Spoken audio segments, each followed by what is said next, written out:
My name is Iris Pemberton. I'm 32 years old. I'm a licensed physical therapist. And 3 weeks ago, I woke up in a hospital bed to find out that my mother had walked into that same building while I was unconscious, spoken to my attending physician, and signed a form authorizing the withdrawal of life support. Not because the doctors told her I was dying. Not because there was no hope. Because she had done the math, and the math told her that keeping me alive was going to cost her money she wasn't willing to spend. She signed that form the way most people sign a birthday card. Quickly, without reading it twice, already thinking about something else. And when I woke up 4 days later, tubes pulled, ribs cracked, the left side of my face still swollen from the impact, I didn't know any of it yet. I didn't know what she'd done. I didn't know what she'd tried to do while I was lying there breathing through a machine. I didn't know about the form, the phone calls, the account she'd already started moving money out of, or the name of the attorney she'd contacted before I'd even regained consciousness. I found out in pieces. And every piece was worse than the last. What I did in the 72 hours after I found out didn't just end my mother's carefully constructed life in Crestwood Hollow, Kentucky. It dismantled it. Publicly. Permanently. And she never saw it coming because she made the same mistake that people like her always make. She assumed that the person she'd spent years diminishing didn't have the spine to fight back. He was wrong. Before I go any further, if this kind of story resonates with you, if you've ever been made to feel like a burden by the very people who were supposed to protect you, I want you to subscribe right now. Hit that button. Because this story is just getting started, and I promise you, it does not end the way my mother planned. Now let me take you back. Not to the hospital. Not yet. Let me take you back to Crestwood Hollow, to the house on Birchwood Lane where I grew up, and to the very first time I understood what I actually was to my mother. Not a daughter. A liability. I was 9 years old when I broke my arm. It was a Tuesday in July, the kind of day in Kentucky where the air feels like a warm wet towel pressed against your face. I was climbing the oak tree in our backyard, the one my father had hung a tire swing from before he left, and I came off a branch wrong and hit the ground with my left arm pinned beneath me. The snap was audible. I heard it before I felt it. Then I felt it. My mother was on the back porch when it happened. She saw me fall. She watched me get up, cradling my arm, crying in that silent, heaving way children cry when the pain is too big for sound. She didn't rush over. She stood up from her chair, set her glass of iced tea down on the side table, and walked to the edge of the steps. She looked at my arm. She looked at my face. Then she said something I have never forgotten in 23 years. "We are not going to the emergency room over a fall, Iris. Walk it off." I walked it off. For 2 days I walked it off. I ate dinner left-handed. I slept on my back with my arm propped on a pillow. On the 3rd day, my 3rd grade teacher, Mrs. Aldrin, noticed the way I was holding my pencil and called the school nurse. The nurse called my mother. My mother did not answer. The nurse called my grandmother instead. My grandmother, Patrice Holloway, drove 40 minutes from her house in Dunmore to pick me up from school, took one look at my arm, and drove me straight to St. Agatha's Medical Center in Crestwood Hollow. The X-ray confirmed a clean fracture of the radius. The doctor asked how long I'd been in pain. I told him 3 days. He looked at my grandmother. My grandmother looked at the wall. That was the first time I understood the difference between my mother's love and my grandmother's. My mother's love had conditions, and one of the biggest conditions was cost. Her name was Elaine Pemberton. She was 41 when I was born, which she reminded me of frequently, as though my arrival had been an inconvenience she'd been gracious enough to accommodate. She was a real estate agent. A good one, which in Crestwood Hollow meant she was connected, visible, and socially untouchable. She sat on the board of the local Historical Preservation Society. She chaired the annual charity auction at Crestwood Hollow Community Center every September. She drove a white Cadillac and wore silk blouses to open houses and smiled the kind of smile that made strangers trust her instantly. Inside the house on Birchwood Lane, she was a different person. Not monstrous, not dramatic. Just cold. Efficiently, consistently cold. The kind of cold that doesn't leave bruises so you spend years wondering if you're imagining it. My father, David Pemberton, left when I was 7. He didn't fight for custody. He moved to Lexington, remarried within 2 years, and faded into the background of my life the way a radio station fades when you drive out of range. Occasional static. Then nothing. I don't blame him entirely. Living with Elaine was its own particular kind of exhausting. But I was 7. And I needed someone to stay. Nobody stayed. except my grandmother, Patrice. Patrice Holloway was my mother's mother, which was a fact I found genuinely difficult to reconcile because the two of them seemed to have been assembled from completely different materials. My grandmother was warm, deliberate, funny in the dry, quiet way of someone who has lived long enough to find most things absurd. She kept a vegetable garden behind her house in Dunmore. She made biscuits from scratch every Sunday morning. She called me every single week from the time I was 10 years old until the week she died, and she always asked the same two questions first. Are you eating enough? And is anyone being unkind to you? She knew the answer to the second question most of the time. She just wanted me to know she was asking. I became a physical therapist because of a conversation Patrice and I had when I was 17. I told her I didn't know what I wanted to do with my life, and she'd said very simply, find something that puts people back together. I carried that with me through 4 years at the University of Kentucky, through my clinical hours, through my licensing exam, through every early morning shift and late afternoon session. I found something that puts people back together. And I was good at it. By the time I was 32, I had my own caseload at Crestwood Hollow Rehabilitation Center, a small apartment on Maple Ridge Road, and a life that was genuinely, quietly mine. I didn't owe my mother any of it. I'd built it without her, around her, in spite of her. The only shadow she still cast was financial. When I was 24, fresh out of grad school and drowning in student loans, I had made one mistake. I had let my mother co-sign a personal line of credit to help me cover the gap between my first paycheck and my first month's rent. It was $8,000. I paid it back in 14 months. But she had never let me forget it. She brought it up at Thanksgiving dinners. She referenced it when I declined to attend her charity events. She used it the way my father had once used a belt, not often, just often enough to make sure I remembered it was there. Patrice never mentioned it. Not once. In the last year of her life, my grandmother started saying things that I tucked away without fully understanding. She said them gently, almost offhandedly, the way you say something important when you're not sure the other person is ready to hear it directly. She said, Iris, I want you to know that I have taken care of things. She said it twice in 2 different conversations months apart. The second time she added, there is a man named Calloway. When the time comes he will find you. I squeezed her hand. I told her not to worry. I thought she was tired. She was 81, and the medication she was on sometimes blurred the edges of things. I didn't ask questions. She died on a Wednesday in February. Quietly. In her bed in Dunmore. My mother organized the arrangements. Small service, minimal flowers, no reception afterward. Efficient the way Elaine did everything. I stood at the graveside in the February cold and said goodbye without a eulogy, because my mother had decided eulogies were excessive. I held a single white tulip, Patrice's favorite, and I dropped it on the casket as they lowered it, and I thought, I will find out who Calloway is. I just didn't know yet that I would need to be nearly dead before that name made sense. 6 weeks after my grandmother's funeral, I was driving home from a double shift. It was 11:40 at night.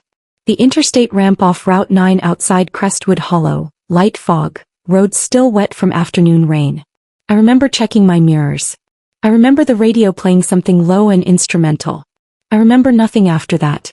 The police report said the other vehicle crossed the center line. A delivery truck, driver asleep at the wheel, doing 63 in a 50 zone. It struck my car on the passenger side and sent it rotating across 2 lanes into the guardrail. I sustained a traumatic brain contusion, 3 fractured ribs, a collapsed lung, and a laceration along my left temple that required 41 stitches. The paramedics intubated me on scene. I was unconscious before the ambulance doors closed. My emergency contact at Crestwood Hollow Rehabilitation Center was listed as Elaine Pemberton. I had updated it twice in the last 4 years, trying to replace her name with my closest friend, a woman named Darcy Osei, a fellow therapist I'd known since university. Both times the HR system at my workplace had failed to save the change. A glitch nobody had flagged. A glitch that, on this particular night, handed my life to my mother. She was called at 12:08 in the morning. She arrived at St. Agatha's at 12:31. And she did not go to my room. He did not go to my room. I want you to sit with that for a moment because I have many times since. My mother arrived at the hospital where her only daughter was on a ventilator, and her first stop was not the ICU. It was not the nurse's station to ask how I was doing. It was not a chair in a waiting room where she could hold her hands together and pray or cry or do any of the things a mother is supposed to do when her child is broken and breathing through a machine. She went to the billing office. I know this because of a woman named Sandra Cho. Sandra was a patient financial counselor at St. Agatha's, a soft-spoken woman in her mid-50s who had worked in hospital billing for over 2 decades. She had seen families at their worst, at their most afraid, at their most desperate, and she had learned to read the difference between a person who was frightened and a person who was calculating. She told me later that the moment Elaine Pemberton walked through her office door, she knew which one she was dealing with. My mother sat down across from Sandra's desk, set her handbag on her lap, and asked one question before Sandra had even finished introducing herself. If my daughter does not survive, am I financially liable for any of her outstanding medical debt? Sandra told her no. Adult children's medical debt does not transfer to parents. My mother nodded. Then she asked what long-term rehabilitation for a traumatic brain injury typically cost. Sandra gave her a general range, watching my mother's face the entire time. She said my mother did not flinch at any number. She simply listened, processed, and moved to her next question with the efficiency of someone working through a checklist. The third question was the one Sandra could not stop thinking about for days afterward. My mother asked whether, as next of kin, she had any authority over life support decisions if I had not filed a healthcare directive. Sandra told her that was a question for the attending physician, not the billing office. My mother thanked her, picked up her handbag and left. She found my attending physician, Dr. Marcus Webb, in the corridor outside the ICU at 1:15 in the morning. Dr. Webb was thorough and measured, the kind of doctor who chose his words with the same care a surgeon chooses an incision. He told my mother the next 48 hours were critical. The brain contusion needed close monitoring. The collapsed lung had been addressed in emergency surgery and I was stable, but stable in the way that means we are holding the line, not that the battle is won. He told her the team was cautiously optimistic, that patients with my profile and my age had strong recovery rates, that there was no medical reason to expect the worst. My mother listened to all of it. Then she said, I need to understand my options here. Dr. Webb told me he had paused at that. Not options regarding my care, not options for support or specialist consultations. Options. As though I were a property she was deciding whether to renovate or sell. He walked her through the legal framework carefully. Without a healthcare directive on file, next of kin held medical decision-making authority in cases where a patient was unlikely to recover. But he stressed the word unlikely more than once.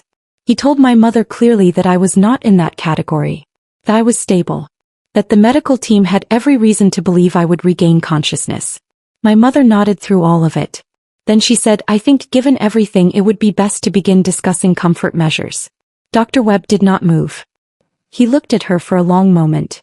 He said, Mrs. Pemberton, your daughter is stable. She is not a candidate for comfort care at this stage. My mother said she was next of kin. She said she had the right to make this call. Dr. Webb told her he would need to consult with the ethics board before any such decision could proceed, and that in the meantime I was to receive full continuing care. He documented the entire conversation before he reached the end of the hallway. What nobody told my mother that night was that she had already been too late in one critical respect. 3 years earlier, I had filed a healthcare directive through my employer's legal assistance program. It was routine paperwork buried in an onboarding packet that most people ignore. I had filled mine out carefully because I was a physical therapist and I had watched enough patients in prolonged recovery to understand exactly why it mattered. I had designated my closest friend Darcy Osei as my healthcare proxy. Her name, her phone number, her relationship to me, all of it documented, signed, notarized, and filed with the county clerk's office in Crestwood Hollow. My mother did not know the directive existed. Neither did the admissions team at St. Agatha's, because in the chaos of emergency surgery and intake paperwork, nobody had pulled it from the county records yet. But a charge nurse named Felicity Dunn had been at the nurse's station when my mother came out of Dr. Webb's office. She had heard enough. And after my mother left the building, Felicity went to the duty desk, opened my intake file and started reading. She found Sandra's log note about the billing office visit. She found Dr. Webb's documentation of the comfort care conversation. Then she picked up the phone and called the county clerk's office emergency line to check whether a healthcare directive had been filed under my name. It had. She called Darcy at 2:44 in the morning. Darcy answered on the third ring. Felicity told her everything. Darcy asked one question. Is Iris still on full care? Felicity said yes. Darcy said keep it that way. I'm leaving now. She drove 70 minutes in fog and February cold. She walked into St. Agatha's at 4:20 in the morning with her driver's license and a copy of the healthcare directive she had kept in her filing cabinet since the day I had named her as my proxy. Dr. Webb reviewed everything. The comfort care discussion was formally and permanently closed. My mother had been home for 2 hours by then, asleep, believing she had set something in motion that could not be undone. But here is where the story takes a turn that even I did not fully see until weeks later. Because while my mother was at the hospital that night while she was in the billing office in the corridor outside the ICU, she was also doing something else entirely. Something that had nothing to do with my medical care and everything to do with money. She had made 2 phone calls from the St. Agatha's parking lot before she drove home. The first was to a real estate attorney named Terrence Wall, who had handled several of her property transactions over the years. She called him at 1:48 in the morning. He did not answer. She left a voicemail. I would not find out what she said in that voicemail until later, until a piece of information surfaced that reframed everything I thought I already understood about what my mother had been planning that night. The second call was to my brother, Connor. I haven't mentioned Connor yet, and there is a reason for that. He is 4 years older than me, 36, and he has been my mother's closest ally for as long as I can remember, in the way the favored child is always an ally, not out of genuine loyalty, but out of self-interest dressed up as devotion. Connor got the car at 17. Connor got the full tuition. Connor got the calls when things went wrong and was asked to stay quiet in exchange for being kept comfortable. He was called at 1:52 in the morning. The call lasted 9 minutes. I know the duration because phone records do not lie, and I would eventually request them. When I woke up 4 days later, I did not know about any of this.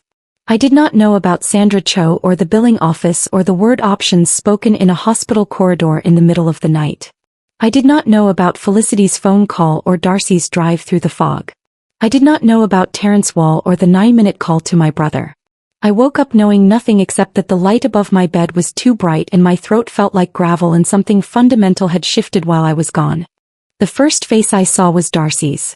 She was sitting beside my bed with a paper cup of cold coffee and dark circles under her eyes that told me she hadn't slept in longer than she was willing to admit.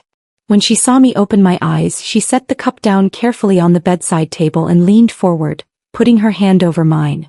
Hey, she said quietly. There you are. I tried to speak. My voice came out cracked, barely there. How long I managed? 4 days.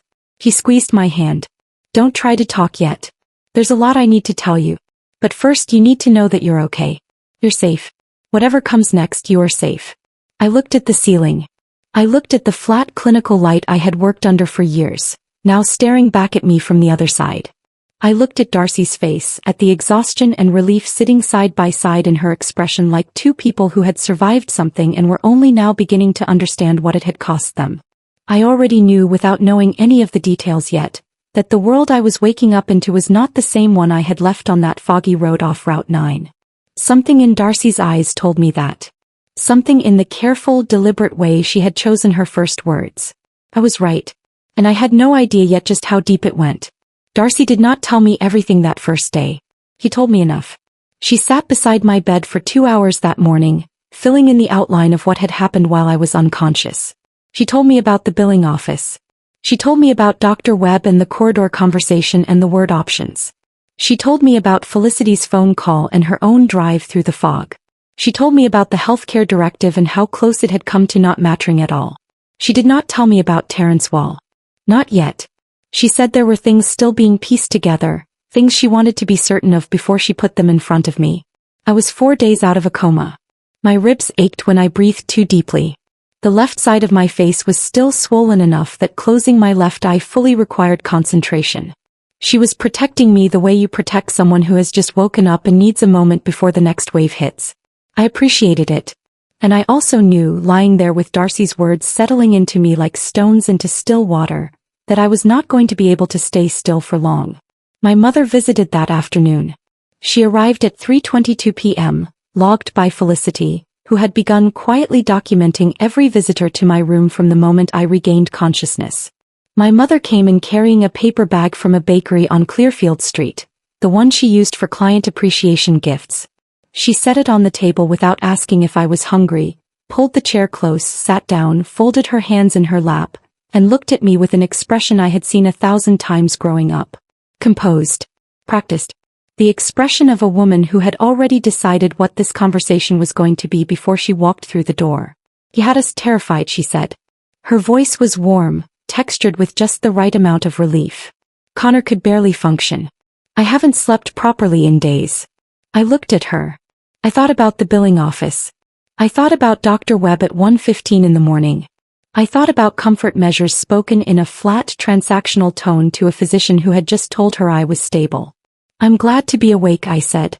She reached over and patted my hand. "You're going to need a long recovery. We should talk about you coming to stay at Birchwood Lane once you're discharged. It would be easier to manage your care from there." That word. Manage. I filed it away. I told her I hadn't thought that far ahead yet. She nodded as though I'd agreed with her. She stayed for 40 minutes, talked about a property listing on the north side of town, mentioned that Connor had sent flowers held at the nurse's station, said she hoped I'd be back on my feet before the weather turned. She left without asking how I was actually feeling. Not once in 40 minutes. After she left, I lay still for a long time. Then I asked Felicity for my phone. There was a name in my contacts I hadn't called in months. My grandmother had given it to me in that offhand way of hers, slipped it into a conversation about her garden and left it there like a seed. Callaway. I had saved it the week after she mentioned it and never dialed it. The contact read simply, R. Callaway Estate. I called it now. It rang 4 times. Then a man's voice, unhurried and precise. The voice of someone accustomed to delivering information that changes the shape of things. "Callaway Estates and Legal Services. This is Raymond Callaway." "Mr. Callaway," I said. "My name is Iris Pemberton. My grandmother was Patrice Holloway." Pause. Not surprised. A pause of recognition. "Miss Pemberton. I have been trying to reach you for 6 weeks. I was told you had relocated and were not accepting correspondence." I felt the hair on my arms rise. "I've been in a coma, Mr. Callaway. I was in an accident. I'm at St. Agatha's Medical Center in Crestwood Hollow." A longer pause. "I'm very sorry to hear that. Are you in a position to speak?" "I am." "Tell me everything." He did. My grandmother had come to Raymond Callaway's office 14 months before she died. She had come alone on a Tuesday morning without telling anyone in the family. She had sat across from his desk and told him she wanted to restructure her estate entirely. Not through the family attorney she and my mother had used for decades. Through him, privately, with his own notary, his own witnesses, and no connection whatsoever to Elaine Pemberton or anyone Elaine Pemberton might know. Patrice had assets most people in her life did not know existed. A savings account with $112,000 accumulated over 40 years of careful, quiet living. An investment portfolio worth approximately $67,000 at the time of her death. And a property. Not the house in Dunmore where she had lived, which carried a small remaining mortgage and would need to be sold to settle it. A second property. A small parcel of land with a tenant cottage on it, 6 acres outside a town called Granger's Mill, 40 minutes east of Crestwood Hollow. She had inherited it from her own mother and had been renting it quietly for 22 years. Nobody in our family knew about it. Not my mother. Not Connor. Nobody. Patrice had left all of it to me. The savings account, the investment portfolio, the Granger's Mill property. Everything solely to Iris Marie Pemberton, with no conditions and no other names on any document. The will had been probated 4 months ago. The accounts had been transferred into a trust in my name. The deed had been filed with the county. Callaway had sent certified letters to my apartment on Maple Ridge Road. They had come back marked undeliverable. He had called the number Patrice had on file for me. A man had answered and told him I had moved out of state and was not in contact with the family. Connor. I knew it without asking. I knew it the way you know things about people you have grown up alongside. "Can you come to the hospital tomorrow morning?" I asked. 9 o'clock. "I'll be there," he said. I hung up and held the phone against my chest. Felicity was at the window, adjusting the blinds that didn't need adjusting, giving me the privacy of her back without actually leaving the room. I had already come to understand that Felicity operated this way. Present without pressing. "Felicity," I said. She turned. "What time did my mother leave the building the night of my accident?" The log showed Elaine Pemberton exiting through the main entrance at 2:09 a.m. And she hasn't asked once about a healthcare directive. She doesn't know Darcy was here that night, does she? Felicity shook her head. As far as your mother knows, she's still the decision-maker on file. I thought about the visit that afternoon. The bakery bag. 40 minutes of real estate listings and flowers held at the nurse's station. The careful performance of a worried mother who believed she was still holding all the cards. There was one more thing I needed before Calloway arrived in the morning. I called Darcy. She answered on the second ring, her voice thick with the first real sleep she'd managed in days. Darcy. Terrence Wall. What do you actually know about what my mother said to him? A careful silence. Then, Felicity pulled the phone records from the main entrance security log. Your mother called Wall at 1:48 from the parking lot. His office called back the next morning at 8:22 and left a voicemail on her cell. Felicity has the transcript. What did it say? Darcy exhaled slowly. It said Mr. Wall received your message regarding the Granger's Mill parcel and the related holdings. He can meet Thursday at 2 to discuss transfer options. Please confirm. I stared at the 4-line running into the back of my hand. 3 drops. She knew, I said. She already knew about the property. She knew about Granger's Mill before she ever walked into that hospital. Which means someone told her, Darcy said quietly. Calloway's office never contacted her. The will was filed privately. There's only one other person who could have found it. Connor. I set the phone down without saying goodbye. Darcy understood. We had known each other long enough for silences to carry full sentences. I lay in that hospital bed and understood, with a cold and total clarity, that what my mother had done the night of my accident was not a panicked decision made under pressure. It had been a plan. Constructed before she walked through the hospital doors. The moment she heard I was in an accident, the first thing she had reached for was not hope. It was opportunity. She had spent years knowing there was something she hadn't been told, something Patrice had locked away in a quiet office with a lawyer she had chosen specifically because Elaine would never find him. And somehow through Connor she had found him anyway. And the night she believed I was dying, she had moved to take everything before I could wake up to stop her. Raymond Calloway arrived the next morning at 8:57, 3 minutes early. He was a compact man with silver hair and the kind of steady handshake that comes from decades of delivering news that cannot be softened. He sat in the chair beside my bed, opened his briefcase and placed a folder on the blanket in front of me. Your grandmother was one of the most deliberate people I have ever worked with, he said. She anticipated almost everything. Almost, I said. He looked at me over his glasses. Yes. Almost. I opened the folder. And I began to read. Inside that folder was my grandmother's handwriting. A sealed letter, my name on the front, the same thin steady cursive I had watched sign birthday cards and grocery lists, and the occasional firmly worded note to whoever had wronged someone she loved. I had not cried yet since waking up. Not at Darcy's face, not at my mother's performance, not at the cold revelations that had stacked one on top of the other since the moment I opened my eyes. But holding that envelope, feeling the slight weight of a single folded page inside it, I came very close. The letter was 1 page. Single-sided, written in her careful unhurried hand, the letters slightly smaller than they used to be, pressed a little harder into the paper the way people write when they know it is the last time they will write something that matters. I read it twice before I looked up. Iris, it began.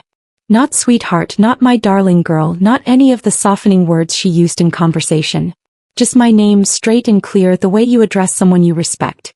I have not told you about Granger's Mill because I did not want to put a target on you before you were ready to carry it. Your mother has always known there was something I kept from her. She has been looking for it since your grandfather died. I made sure she would never find it through me. I was not as careful about Connor. Watch him. He has his mother's instincts and none of her caution, which makes him more dangerous in some ways and easier to expose in others. The accounts, the land, all of it is yours without condition. Mr. Calloway has everything you need. Use it to build something she cannot reach. I have watched you be underestimated your entire life. I am sorry I did not say this louder while I could still say it to your face. You were never a burden. You were never too much. You were exactly right and I have always known it. All my love. Patrice. I folded the letter back along its original creases and set it beside me. I looked at the flat gray February sky outside the window, the bare branches of the tree in the hospital courtyard pressing against the glass like they were trying to get in. Then I turned to Raymond Calloway and said, "Tell me exactly what she meant about Connor." Calloway set a second document on the blanket. It was a printed email chain, 3 messages long. The first was sent from an address I didn't recognize to Calloway's office 11 months ago, 3 months before my grandmother died. A records inquiry formally worded, asking whether a Patrice Holloway of Dunmore had any estate filings or property holdings on record. The name on the inquiry was not Connor Pemberton. It was the name of a paralegal at a small legal research firm in Louisville. Calloway's response was brief, confirming that his firm did not discuss client matters with third parties. The third email, sent the following day, came from a domain associated with a property management company Connor had started 2 years ago. A small operation my mother had funded quietly.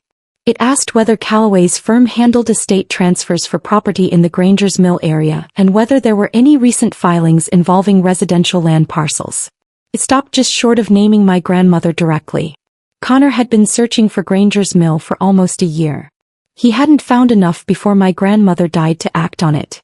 But he had found enough to tell my mother that something existed, that Patrice had assets she had never disclosed, and that there was a lawyer in Crestwood Hollow who knew where they were. That was the information my mother had been sitting on when her phone rang the night of my accident. She had not been acting on grief or fear or confusion. She had been acting on a year's worth of her son's quiet work, and she had chosen the night she believed I was dying to finally move on it. I closed the folder. "I need you to do something before Thursday," I told Calloway. Thursday was the day my mother's meeting with Terrence Wall was scheduled. 3 days away. I had been awake less than 48 hours. I did not care. Calloway listened without interrupting while I laid out what I needed. When I finished, he was quiet for a moment. Then he said, "That is entirely achievable. And it is entirely legal." He paused. "Your grandmother said you would know exactly what to do when the time came." He was right. I discharged myself from St. Agatha's the following morning, 2 days earlier than Dr. Webb had recommended. He made me sign a form acknowledging I was leaving against medical advice. I signed it while sitting on the edge of the bed in the clothes Darcy had brought me, ribs wrapped, left temple still faintly bruised. He told me to at least take the pain medication. I told him I would. We both knew the medication was the only part of his instructions I intended to follow. Darcy drove me to her apartment on Clement Street. I sat at her kitchen table that evening with a cup of tea going cold in front of me and a legal pad covered in notes. Calloway had confirmed all filings. The trust accounts were verified and secured. The Granger's Mill deed was clean and in my name at the county clerk's office, exactly where my grandmother had placed it. My mother knew none of this. She did not know I was out of the hospital. She did not know I had spoken to Calloway. She did not know about the letter. She did not know that Felicity had documented every timestamp from the night of my accident in an official incident report, or that Sandra Cho had written her own account of the billing office visit in the shift log that same night. What she knew was that she had a Thursday meeting to discuss transfer options on a property she believed was either uncontested or close enough to it that a quick transaction would handle things before I was strong enough to interfere. She called me Wednesday morning. I was at Darcy's table going over documents when the phone rang. I answered. "Iris." Her voice was carefully light. "How are you feeling? I heard you discharged early." "I'm fine. Just wanted to be somewhere more comfortable." "Of course." She paused. "I wanted to let you know I'm handling a few things on the estate side. Grandma Patrice's affairs. There are some loose ends that need closing out and I thought it made more sense for me to manage it while you're still recovering." "What kind of things?" I asked. "Nothing complicated. Just some property matters." She moved past it quickly. "Are you eating properly?" He was testing the edges, seeing if the name Granger's Mill would surface in the silence between my answers. It didn't. "Nothing. Thanks for looking out for things, Mom," I said. She hung up satisfied. I set the phone down and looked at Darcy across the table. "She has no idea," Darcy said. "None." I picked up my pen. "Which means Thursday is still ours." What my mother did not know about Thursday was this. Terrence Wall's office was on the 4th floor of a building on Hargrove Street in downtown Crestwood Hollow, the kind of professional address that conveys reliability and discretion. What she also did not know was that Wall had received a call from Raymond Calloway on Tuesday evening. A collegial call, lawyer to lawyer, brief and factual. Calloway had explained the existing trust, the probated will, the secured deed, and the fact that any attempt to initiate a transfer of the Granger's mill property would constitute a direct challenge to a legally binding estate document. He had been precise and polite. He had also mentioned in passing that an incident report documenting certain events at St. Agatha's Medical Center was currently on file with the Hospital Ethics Board and had been reviewed by legal counsel. Wall had thanked him. He had been very quiet on the line toward the end of it. Thursday came.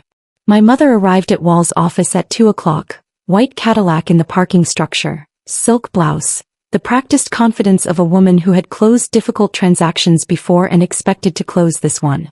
She sat down across from his desk, set her handbag in her lap, and waited for him to open the conversation. He did. "Mrs. Pemberton," he said, "I need to tell you that I won't be able to assist with this matter." He slid a single sheet of paper across the desk. It was a letter from Calloway's firm, briefly and formally worded, outlining the trust structure and the secured deed status of all assets in the estate of Patrice Holloway. The final paragraph noted that any third-party attempt to claim, transfer, or encumber those assets would be subject to immediate legal challenge. My mother read it once. She read it again. Then she looked at Wall. Where did this come from? Wall looked back at her with the careful neutrality of a man who had decided he wanted no further part in something. "It came from your daughter's attorney, Mrs. Pemberton. Your daughter," he added, "who is very much alive and very much aware of this meeting." My mother set the letter down on his desk. She sat completely still for a moment, which I imagine was the closest thing to shock that Elaine Pemberton was capable of showing in a professional setting. Then she stood, picked up her bag and walked out without another word. She called me 7 minutes later. I did not answer. I was already on the phone with someone else, and what that conversation set into motion was something my mother had not planned for at all. Something that would reach far beyond a property deed or a trust account or a Thursday meeting that had not gone the way she expected. Something public. She had built her entire life in Crestwood Hollow on the assumption that her private decisions would stay private. That the face she showed at charity auctions and open houses and community board meetings was the only face anyone would ever see. She had operated for decades behind the protection of a good reputation in a small town, and she had never once considered that the person she had spent the most time underestimating might be the one who finally took it apart. She was about to find out what that felt like. The person I had called while my mother was still sitting in Terence Wall's office was a woman named Gloria Trent. Gloria was the editor of the Crestwood Hollow Community Gazette, a local publication that had existed in print form since 1987 and had moved online 8 years ago with a readership that was, by any objective measure, the most reliably trusted source of information in the entire county. Not because Gloria chased scandal. Because Gloria was thorough. She covered zoning disputes and school board elections and charity auction results with the same methodical attention, and people believed her because of it. When something appeared in the Gazette, it was documented. I had known Gloria for 4 years. She had done a small feature on the Crestwood Hollow Rehabilitation Center 18 months ago, a piece about community healthcare resources, and I had been one of the staff members she interviewed. We had stayed in occasional contact. She was sharp, fair, and she did not print things she could not document. I told her I had a story. I told her it was personal, that it involved me directly, and that I had documentation for every claim I intended to make. I told her I was not looking for sympathy or spectacle. I was looking for accuracy. She asked me to come in the following morning. I sat across from Gloria Trent's desk on a Friday morning with a folder of documents, 2 cups of coffee between us, and 3 hours to spare before my mother would learn that the Thursday meeting had not gone the way she planned. I walked Gloria through everything. The accident. The billing office visit. The word options spoken to Dr. Webb at 1:15 in the morning. The comfort care authorization my mother had attempted to initiate. The healthcare directive that had stopped it. The phone calls from the parking lot. The email chain proving Connor had spent nearly a year searching for my grandmother's hidden assets. The probated will. The trust accounts. The Granger's mill deed. Gloria did not interrupt once. She took notes in a narrow spiral notebook, her handwriting small and even. When I finished, she looked at her notes for a long moment, then looked at me. "You understand that once this publishes, you cannot unpublish it." "I understand that. And you're certain about all of it?" "Every detail." I slid the folder across the desk. Every document in here is either a certified legal filing, a hospital record, or a time-stamped internal log. Calloway's name is on the estate documents. Felicity Dunn's name is on the incident report. Sandra Cho signed her own billing log entry. Gloria opened the folder. She read in silence for several minutes. Then she closed it and sat back. This will run Monday, she said. Front page online edition. I'll have a photographer reach out to you this afternoon if you're willing to provide a photo. Just the documents, I said. No photo of me. She nodded. He understood. This was not about my face. It was about the paper trail. I drove back to Darcy's apartment and sat in the kitchen and did not look at my phone for 2 hours. That was the hardest part, not the documentation, not the conversations with Calloway or Wall or Gloria Trent. The hardest part was the waiting. Knowing that everything was in motion and that there was nothing left to do but let it move. My mother called 4 more times between Thursday evening and Saturday morning. I did not answer any of them. Connor called twice on Friday.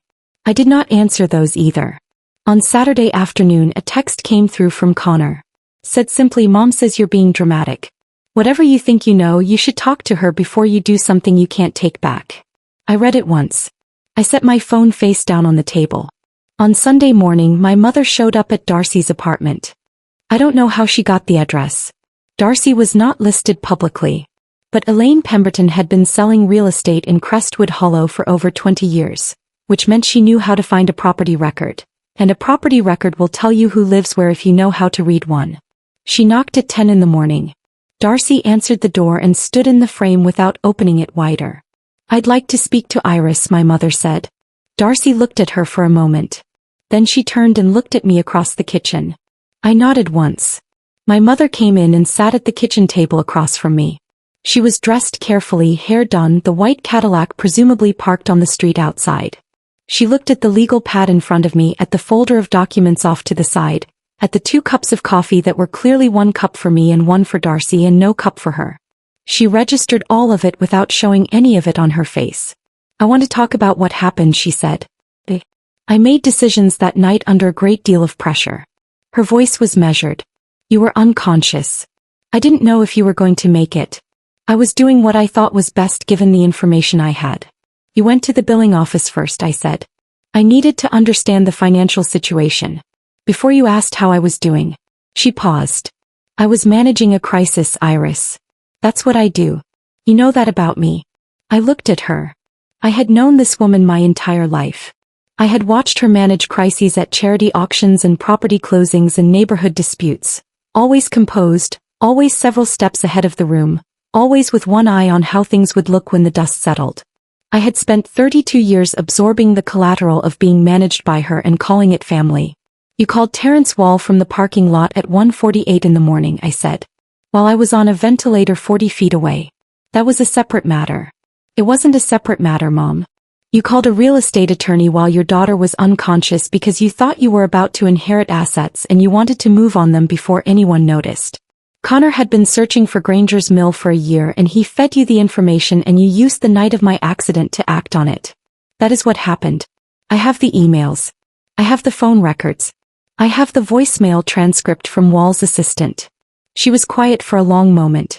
Her hands were folded on the table in front of her, very still. Whatever you're planning to do, she said carefully, I would ask you to think about what it means for this family. For Connor. For my business. I have built something in this town for 30 years. My reputation is not just mine. It affects people who depend on me.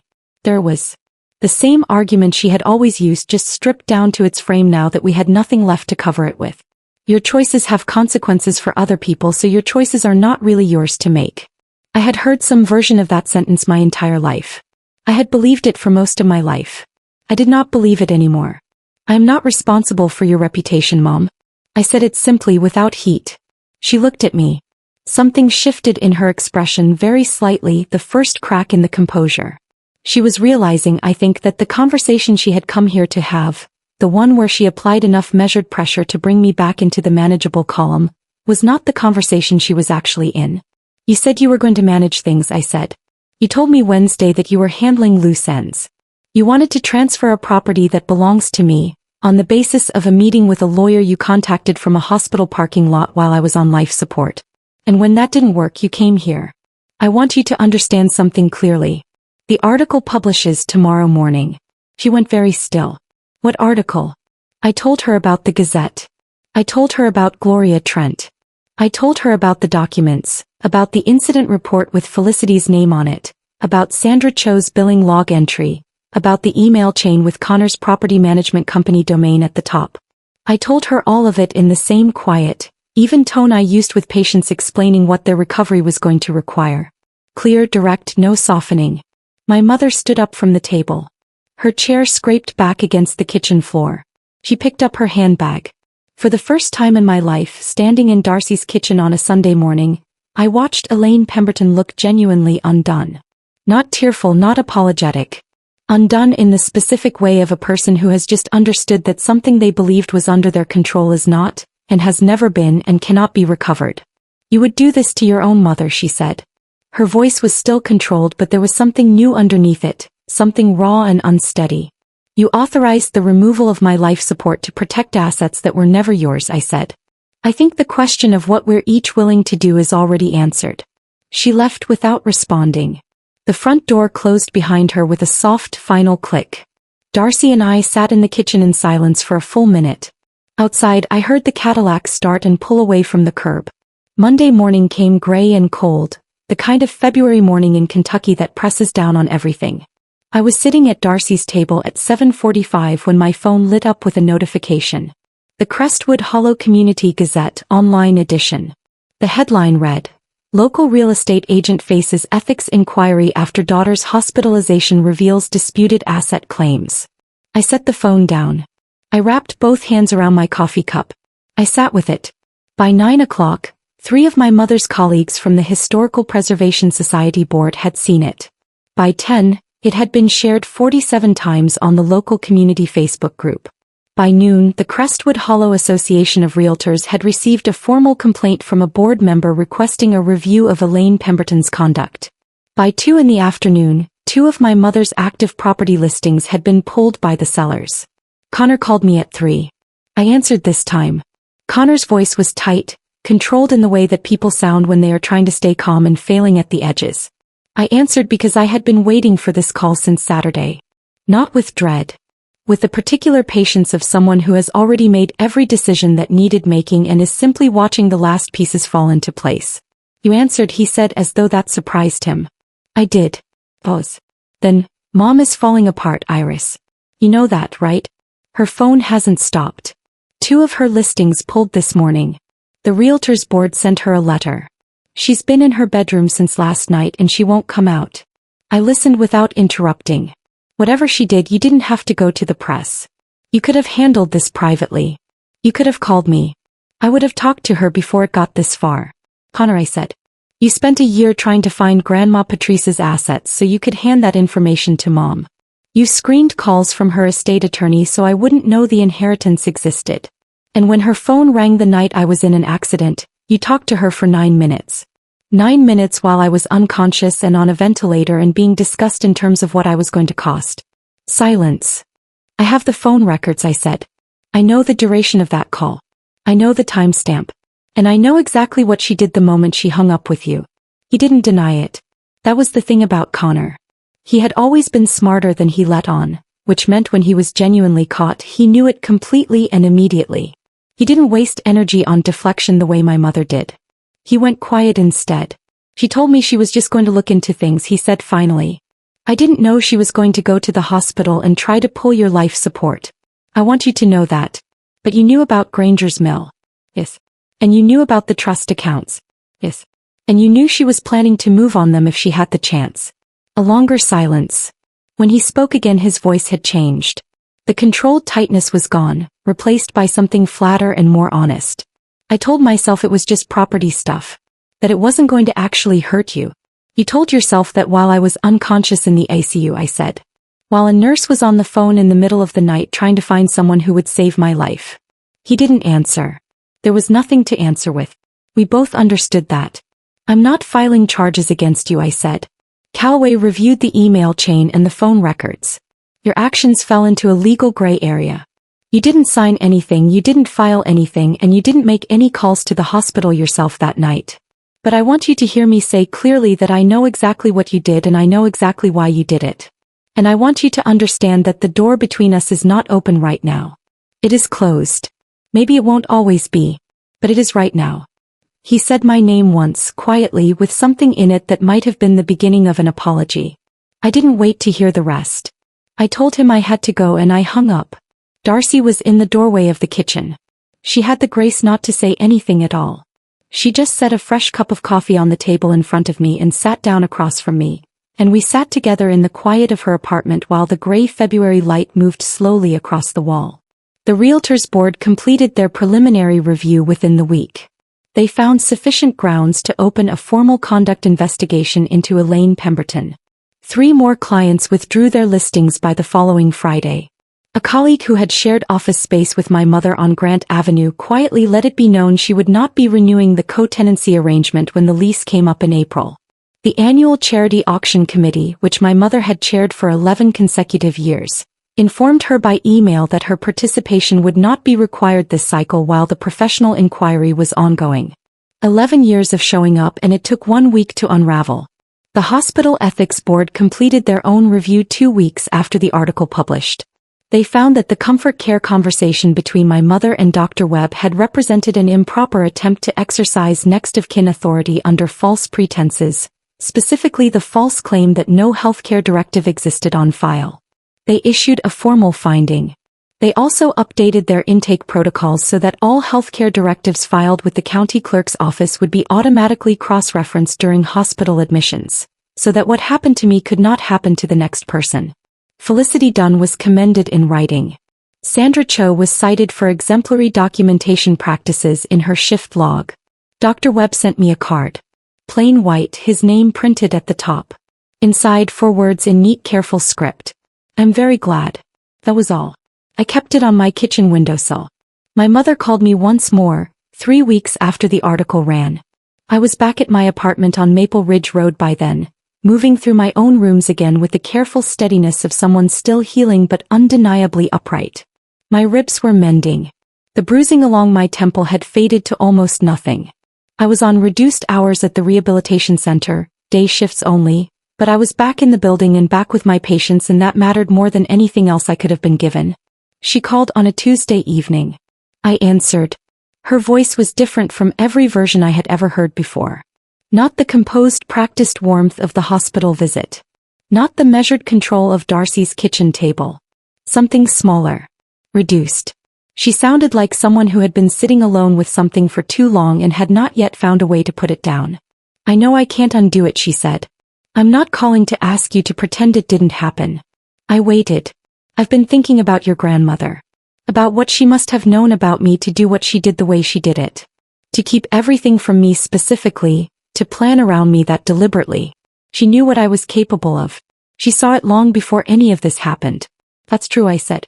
I don't know how to sit with that. I know you don't. But that's yours to carry. Not mine. A long pause. Then very quietly, I'm sorry, Iris. I know that doesn't reach what I actually did. But I need you to know that I know that. I held the phone and looked out the window at the ordinary Tuesday evening outside, the bare trees and the streetlight and the quiet of Maple Ridge Road. I thought about Patrice. I thought about the letter. Build something she cannot reach. And I understood now that she had not only meant the land or the money. She had meant this. The place I was standing in. The ground that nobody could take from under me anymore. I hear you, I said. I'm not ready to say more than that right now. She said she understood. She hung up without asking for anything else.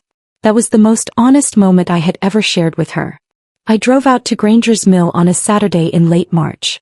The fields along the county road were going soft and green at the edges, the first real warmth of the year coming through the cloud cover. I turned onto the gravel track and parked and sat for a moment before getting out. 6 acres. A tenant cottage with smoke coming from the chimney in a straight pale line. Wet earth and new grass and the silence of a place that had been quietly waiting. I stood at the edge of the field with my hands in my coat pockets, and I thought about Patrice sitting across from Raymond Calloway's desk 14 months before she died, sharp-eyed and deliberate, building a protection she would never see used. She had not done it out of anger or spite. She had done it out of love. The quiet, forward-looking, Entirely unsentimental kind of love that does not need to be witnessed to be real. That is the thing I want you to carry away from this story. Not the realtor's board or the ethics findings or the article in the Gazette. The part underneath all of it. The part where one person decides without announcement and without expectation of thanks, that you are worth protecting. That is what keeps you alive. Not just in hospitals. In every way that matters. I still go to work every morning at the rehabilitation center. I still help people find their way back after something has broken them. I think about my grandmother every single time I do. She showed me what it looked like to put someone back together before they even knew they needed it. I carry that with me every day. And I always will. If this story made you feel something, don't just scroll away. There are so many stories out there that never get told. And here on Confire Stories we bring them to life. So if you enjoy emotional real-life drama like this, take a second to subscribe and be part of the journey. And if you've ever been in a situation like this, or have a story of your own, share it in the comments. I read them. Thanks for watching, and I'll see you in the next story.